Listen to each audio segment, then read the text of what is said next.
Hi, Fabio. So it's your last set. I know your exam is tomorrow. I just saw your email. So let's take a look and see what you've written here.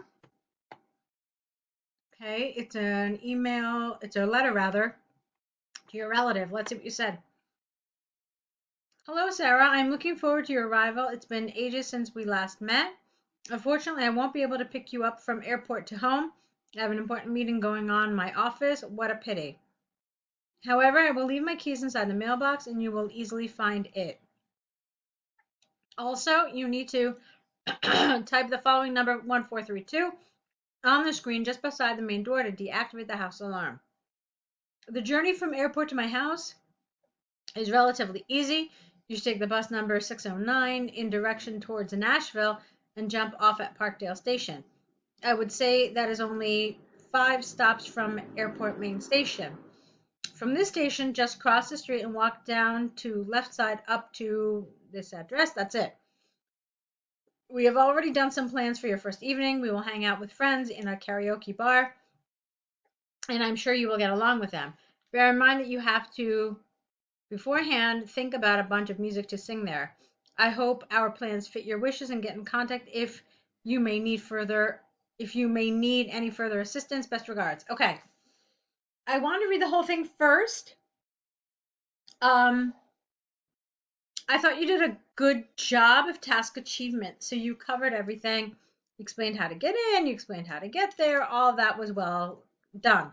So, yeah, as far as task achievement is concerned, I think this was well executed. Um, I guess my issue, if anything, I guess there are a couple. I didn't love your paragraphing. Now, paragraphing is not super important unless you're looking at like those top 2 or 3 band scores for coherence and cohesion.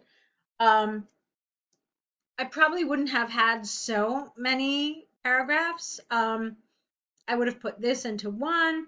I don't know. I just felt like it was quite a bit of quite a few paragraphs. Let's look at it again, then we'll talk about how you could have done it. For me though, it's unfortunately the level of language that you used. There were some mistakes. A lot of it was good, but some of it needed some work. So let's talk about what needed work.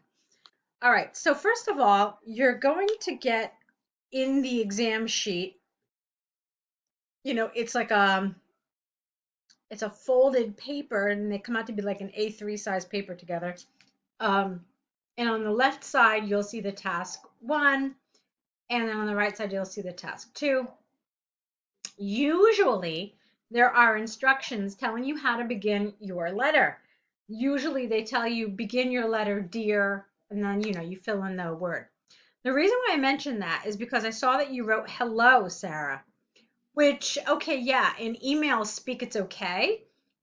But because this is an English exam, and because I want you to be a little conservative here, I want you to pay attention to see if there is any instruction on how to begin your letter. If there is, it will tell you to start it dear. Okay? Um, and in general, it's a good rule of thumb to start your letter dear. Is it a little conservative? Is it a little old fashioned? Maybe. Yeah. But again, it's an English language exam. And so I would rather you stick to something that's a little more conservative, a little more old fashioned, maybe, and definitely start it with Dear Sarah. Okay, so your first sentence was fine. It was friendly, it was informal, no problem. I like it's been ages since we last met. And then like I said, I thought this should have been one paragraph. So hold on, what's going on here? Unfortunately, I won't be able to pick you up from the airport, full stop. I have an important meeting going on at my office. What a pity. Okay? So that all should have been in one paragraph.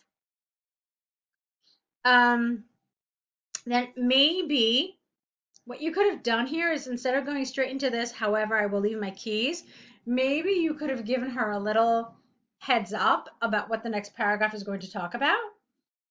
So maybe you could have said something like, However,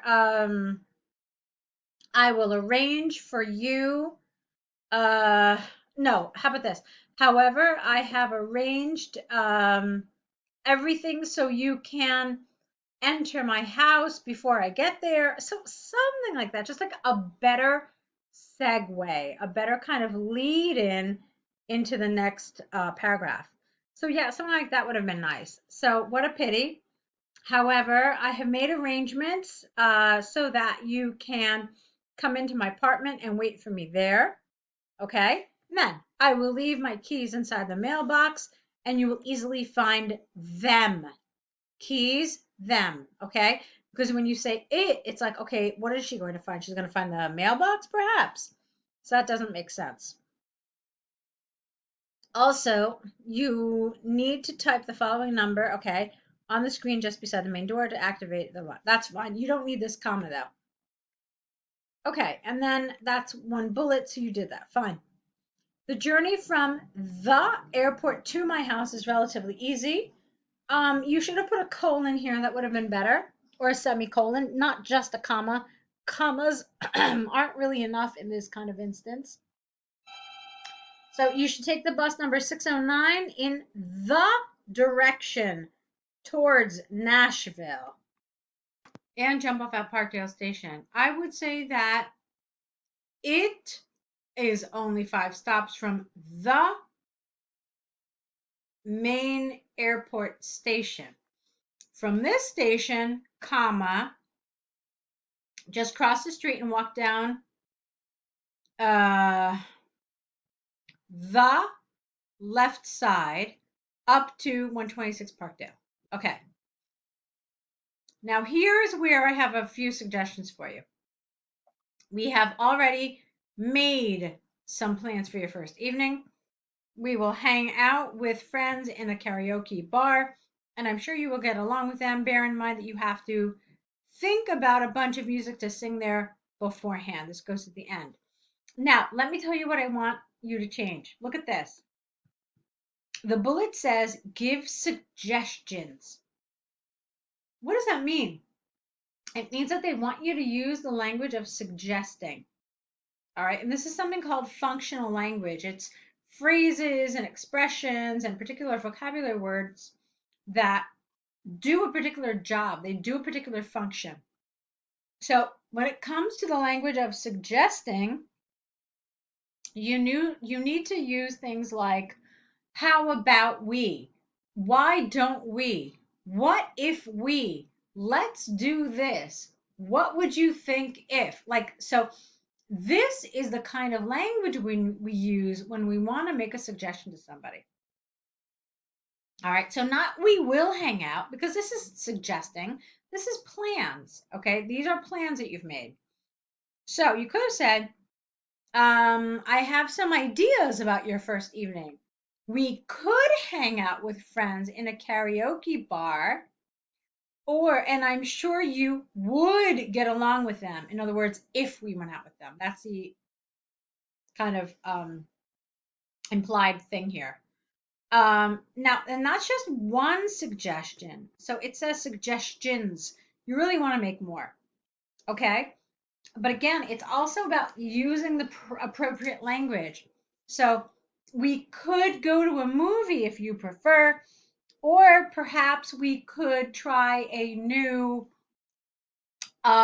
Greek restaurant that's in town. All right. So again, it's this language of suggesting. So you really have to pay attention, especially in task 1. You really have to pay attention to these, to the language here. If it says suggestions, it should be more than one.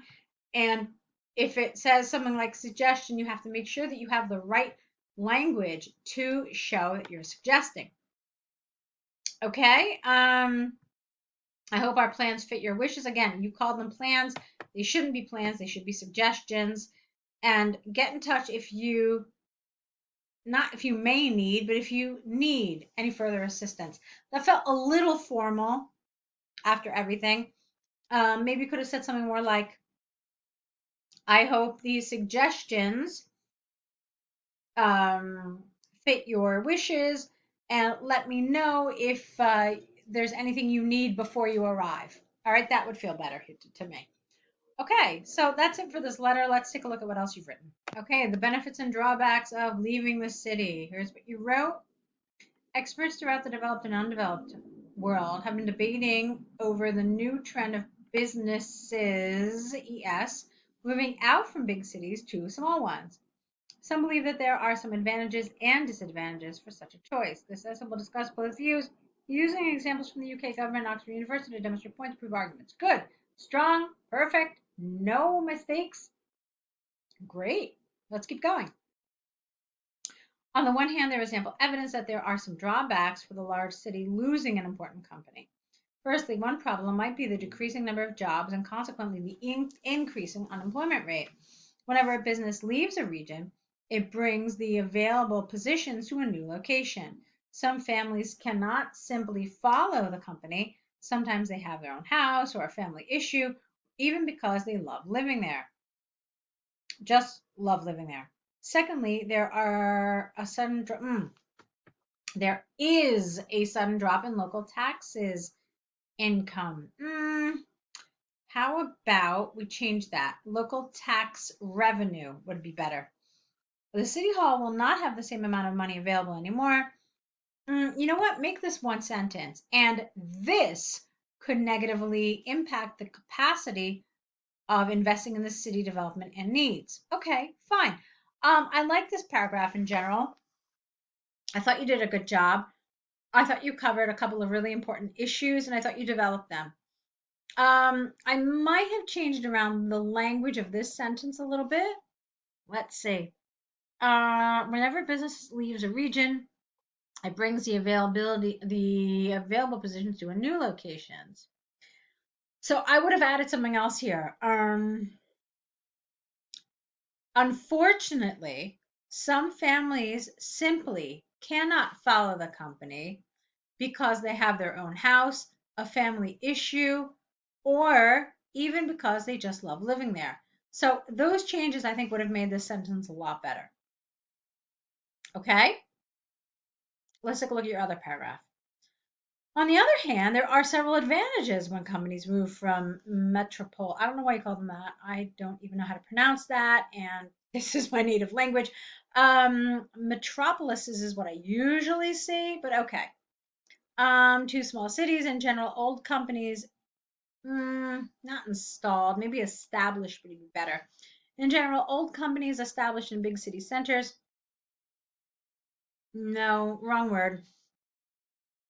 How about use old technology and they are an intensive source of pollution.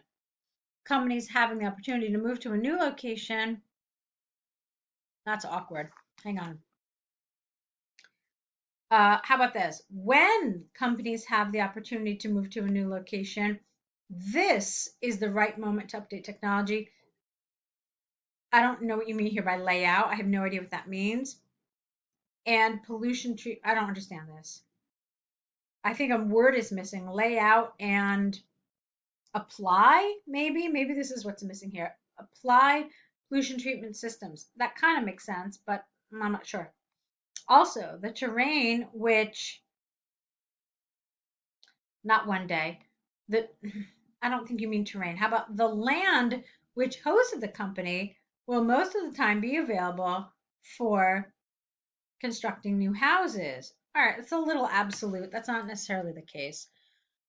Furthermore, all right, so what's your point? So great, you could potentially use that land for housing.